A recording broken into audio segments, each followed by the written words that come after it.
La plupart des gens ne sont pas conscients qu'ils ont un petit homme ou une petite femme dans leur tête qui parle et qui parle continuellement. La plupart des gens se sont complètement identifiés avec cette voix dans la tête, avec ce dialogue intérieur. Dans mon cas, et dans le cas de beaucoup de gens, la voix dans la tête est le plus souvent malheureuse, mécontente. Il y a une quantité énorme de mécontentement qui est générée continuellement par ce dialogue interne inconscient.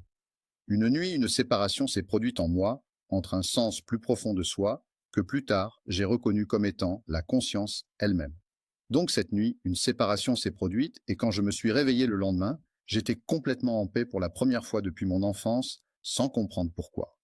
Le point important est qu'il est essentiel que les gens deviennent conscients de leur processus de pensée et du sens de soi, de l'idée de soi, qui découle de leur pensée, ce qui inclut bien sûr tous les souvenirs, tous les conditionnements. L'idée de soi est conceptuelle et découle du passé, donc tout le flot de pensée est conditionné par le passé.